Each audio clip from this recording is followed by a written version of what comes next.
Get in.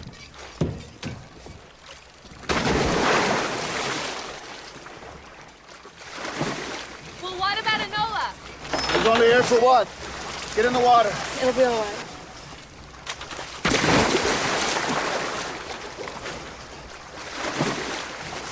Don't touch anything.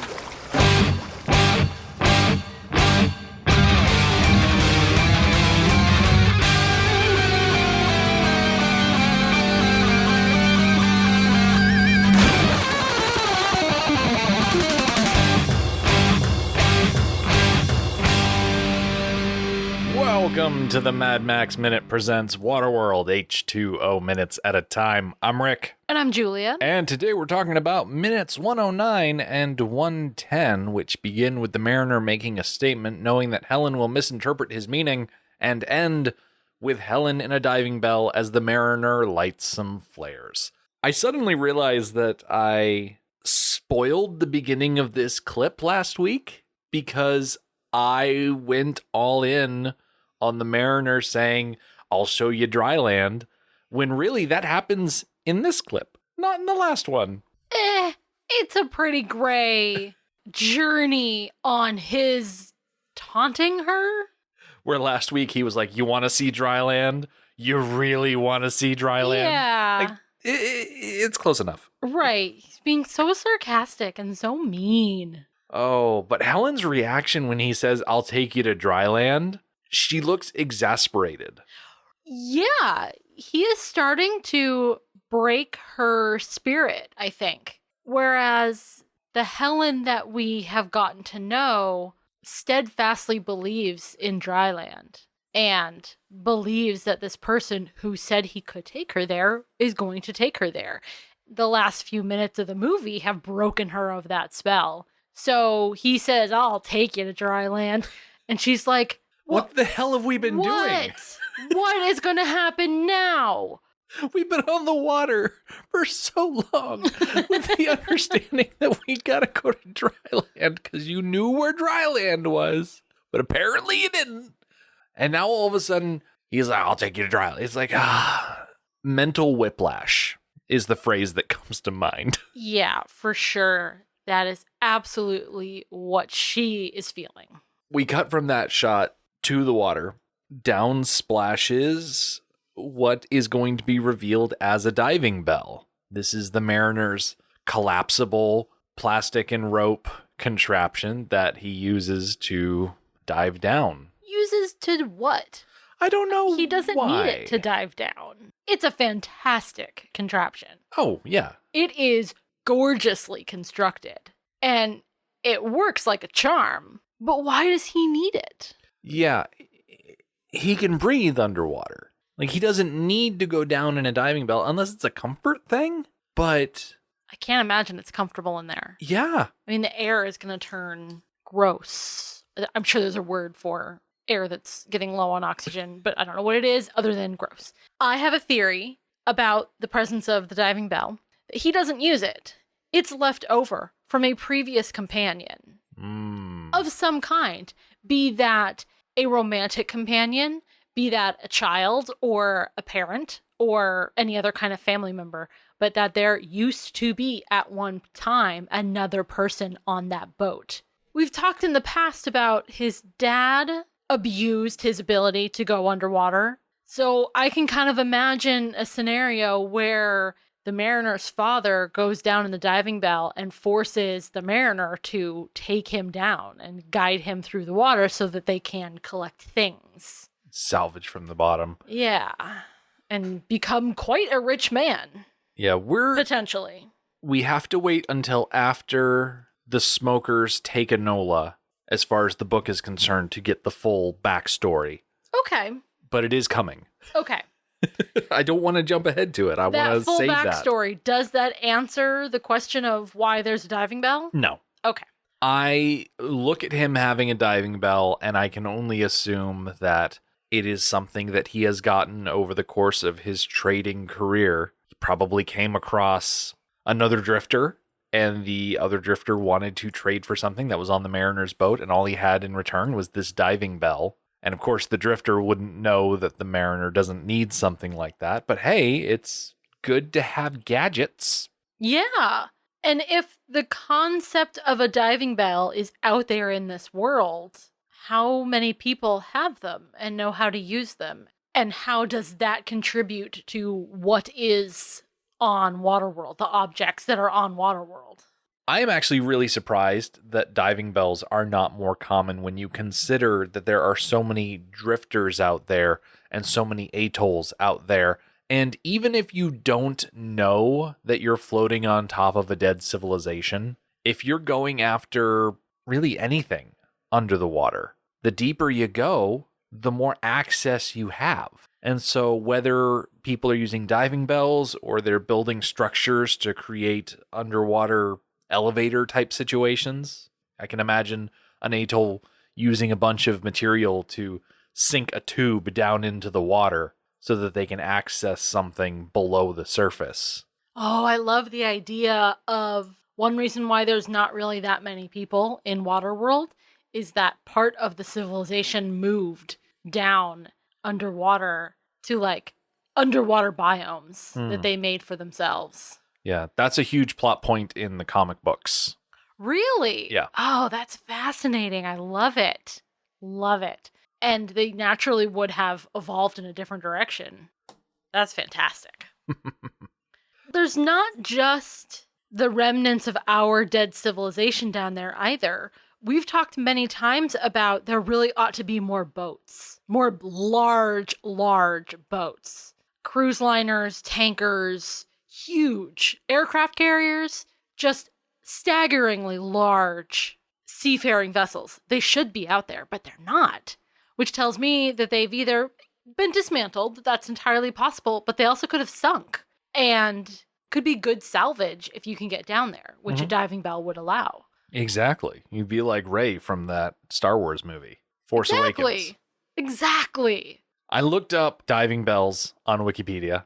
This is what it had to say. A diving bell is a rigid chamber used to transport divers from the surface to depth and back again in open water, usually for the purpose of performing underwater work. The most common types are the open-bottomed wet bell and also the closed bell, which can maintain an internal pressure greater than the external ambient. Diving bells are usually suspended by a cable and lifted and lowered by a winch from a surface support platform. Unlike a submersible, the diving bell is not designed to move under the control of its occupants, nor to operate independently of its launch and recovery system. The wet bell, which is what the Mariner has on hand, is a structure with an airtight chamber which is open to the water at the bottom that is lowered underwater to operate as a base or a means of transport for a small number of divers.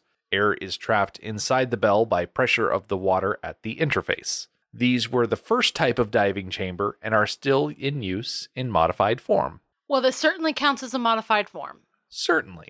Now, the way that he tosses it in the water, it kind of flops to one side and it really doesn't look like it's catching that much air inside. Yeah. It seems kind of haphazard. It seems to inflate, however, as the next time we see it, it's fully domed. Yeah. We don't see the Mariner fastening weights to the bottom. We just see him toss it in and then he dives in afterwards, which I need to talk about that dive, but I don't need to talk about it right now. I need to talk about that dive too. But yeah, you toss the bell in. There needs to be weights attached to it because the main thing that causes it to lower and raise is the winch. If you didn't have weight attached to the diving bell to compensate for all of the air that's in there, it would never sink. Right, and the further down you get, the stronger that air pocket wants to go up. So I have questions about its ability to keep going down. And there does seem to be a weight on the bottom of it. Oh yeah, we'll see it later. But I don't know, I really question the physics of this. It's a fantastic concept. And of course, for a movie, it's perfect because it does not have to be logical or sound. It just needs to look good, and it does. Mm-hmm. It does exactly what it's supposed to do, but it does not make any sense. The way we skip over the minutia and the boring parts of setting up a diving bell, it does throw you for a little bit of a loop, but at least later on they show the other elements of it and don't let us assume that the Mariner keeping one hand on the diving bell is what makes it go up and down. Yeah. Upon casual viewing, that's what it looks like is happening, is that he is guiding it. You actually have to look at the contraption and the limited view that they give us. And it's dark and a bit murky, so we really don't get to see it well. But he is not the one actually making it move. And we can talk about this next week. All he's doing is providing a direction.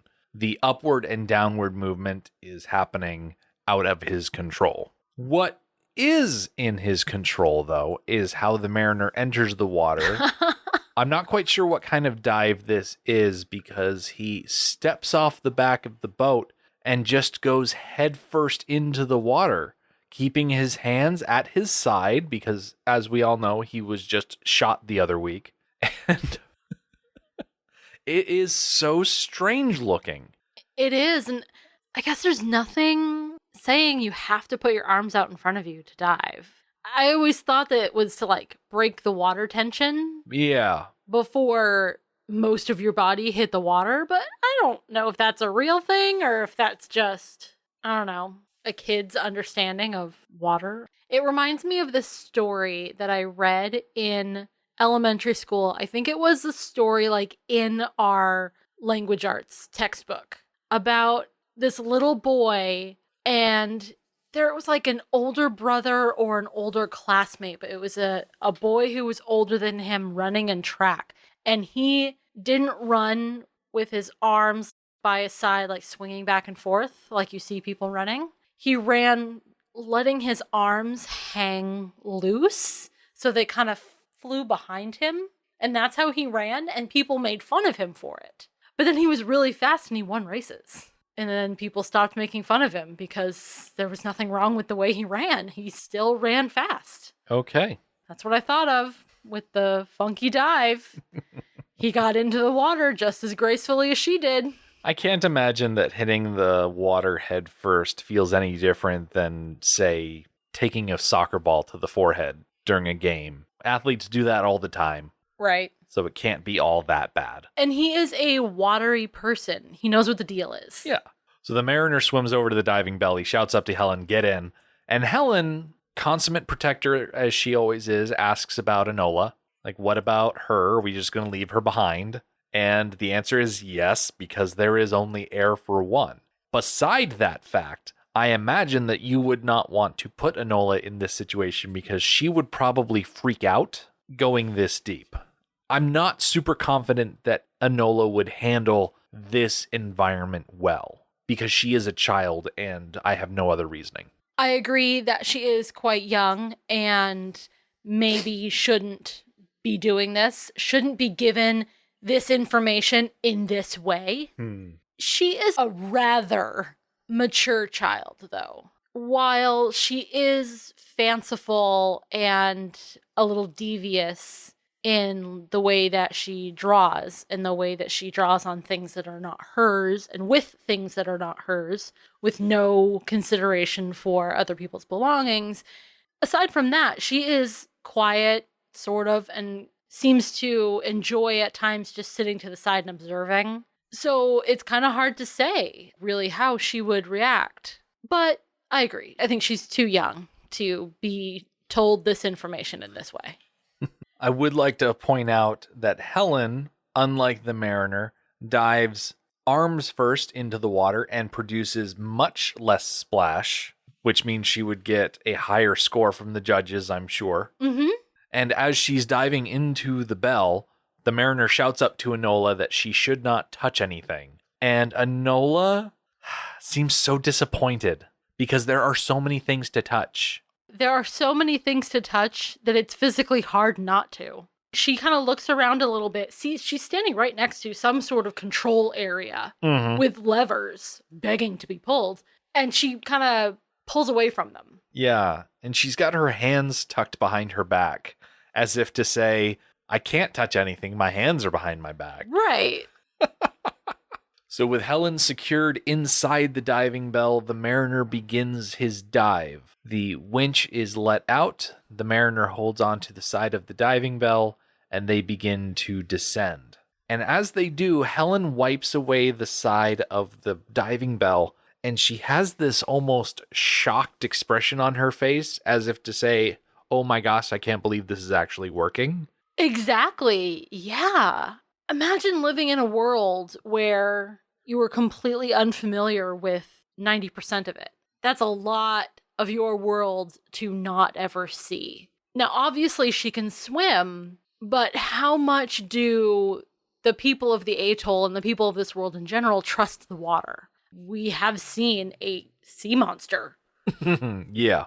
that was willing and eager to eat a person. So how much of the ocean do they really explore? I get the feeling not really much. Yeah, they stick to the surface and don't penetrate that deeply. I've heard so many times that we spend so much time exploring space when there is an alien world right below the waves on our own Earth, because so much of it has been unexplored. You're right. There is a statistic. It's something like we know more about the surface of Mars than we do about the ocean floor. You're right. Something like that. Where, yes, between us and Mars is this huge expanse of vacuum and radiation and debris, and we go through it anyways. And between us and the ocean floor is this great expanse of water. And we don't go through that nearly as much. Proportionally, I would say. Yeah. Proportionally.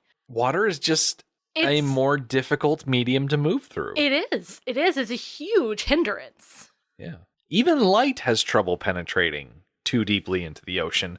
As we see with the diving bell descending, it gets to the point where it is so dark that the mariner has to begin lighting off flares. I looked this up. Sunlight entering the water can travel down about 1,000 meters, which is 3,280 feet. However, there is rarely any significant light beyond 200 meters or 656 feet. The way it works is the ocean is divided into 3 zones based on depth and light level. The upper 200 meters of the ocean is called the euphotic or sunlight zone. That zone contains the vast majority of commercial fisheries and is home to many protected marine mammals and sea turtles. Only a small amount of light gets below that depth. So the zone between 200 meters or 656 feet and 1,000 meters or 3,280 feet is usually referred to as the twilight zone, but is officially called the dysphotic zone. In this zone, the intensity of light rapidly dissipates as depth increases. Such a minuscule amount of light penetrates beyond a depth of 200 meters that photosynthesis is not possible. The aphotic or midnight zone exists in depths below 1,000 meters. Sunlight does not penetrate to those depths, and the zone is bathed in darkness. That's mind-boggling to me to think about just the vast area that is in that midnight zone of our oceans. Mm-hmm. We live in a time where there is work going on down there. And there's all sorts of creatures being discovered down there. And these stark photographs of a flashlight beam hitting a creature we've never seen before, and then it's pitch black around them. That's new stuff. Mm-hmm. That's only recently that kind of exploration has become more common, and those kind of photographs available to share. It's incredible. Yeah. And the weirdest thing is, on Waterworld, where Everest is the only piece of land poking up out of the water, a lot of the land that we consider to be ocean level right now would be in that dysphotic or aphotic zones. Very true. Remind me how tall Mount Everest is? Everest is 29,000 feet tall. What is that in meters? 8,850 meters. So yeah, most of our world, especially us here on the coast, where we are above sea level, but we're not that much above sea level. Yeah, like 100 feet. Yeah, would all be in the midnight zone. Mm-hmm. Even Denver, which we're going to talk next week about how the city that they go to is supposed to be Denver. It's only 5,280 feet above sea level. So even then, we're pushing the limits of exactly how much light is going to penetrate down there. These flares, do you think he needs flares to see? Or do you think he has underwater eyes? Oh, I think he needs flares to see. Like, sure, he's got gills and webbed feet, but if he had any sort of low light vision, he would need to wear sunglasses on the surface, because I don't think his irises would be able to change that much. That's very true. It is pretty lucky that he has this bundle of flares. Yeah, I don't know. That's what I'm thinking about. Does he make them? Oh, he probably finds them, because flares, they don't need oxygen to burn. So in essence, if they get wet, it's not the worst thing. So you could find them in a box. Yes. On the ocean floor and get your hands on them. He probably got them from the wreck of a boat that he found somewhere.